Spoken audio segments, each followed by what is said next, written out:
ratnice, grofice, svetice i kraljice, templarka, voriorka, Sveta Tereza, Marija Magdalena. Ovo su nazivi samo nekih od mnoštva umetničkih fotografija koje pravi Pavel Surovi. Zanimljivo je da njegovi modeli ne nose kreacije poznatih kreatora, nego narodnu nošnju. On je večeras moj gost. Hvala vam što ste došli u Beogradsku hroniku. Hvala na pozivu. Otkud vam ideja da skupljate narodne nošnje i da ih fotografišete? Pa, kao direktor Kulturnog centra institucije grada Novog Sada sam započeo jedan festival.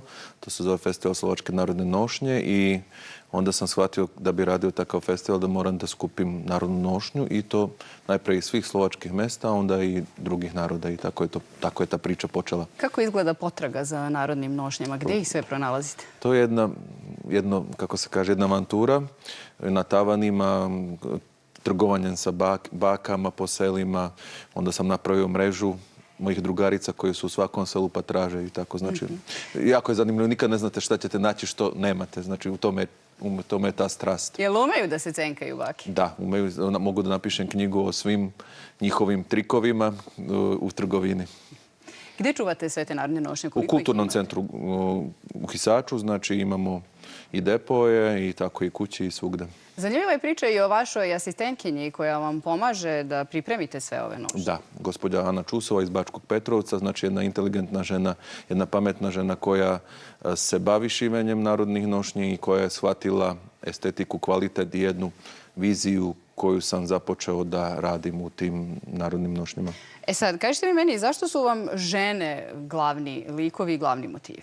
Pa žena kao jedna inspiracija muze, znači tu su i muze i žene i hteo sam da predstavim tu Afroditinu božansku lepotu žena koja je kroz vekove bila i ukopavana i skrivana i to je bio cilj da ispod tih narodnih nošnjih 1000 slojeva se skriva ženska lepota koja od i hrišćanske civilizacije i drugih religija hoće da je sakriju. Veliki broj nagrada ste dobili. Ja sam svojim očima vidjela sve medalje koje ste dobili. Zanima me kako ljudi u inostranstvu gledaju na ove vaše fotografije i da li drugačije od nas razumeju vrednost ovih nošnji?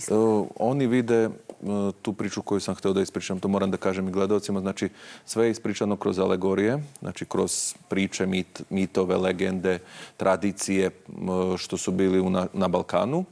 A oni upravo vide da su to i kraljice i grofice, oni ne gledaju da je to narodna nošnja. I to je taj bio spoj da sam ja otkrio istraživanje da sve te narodne nošnje su inspiracija sa kraljevskih dvorova i da oni su kopija da naše seoske žene, znači žene koje su i gradske žene koje su nosile narodnu nošnju su kopirale te dvorove ili ratnice ili ratnike.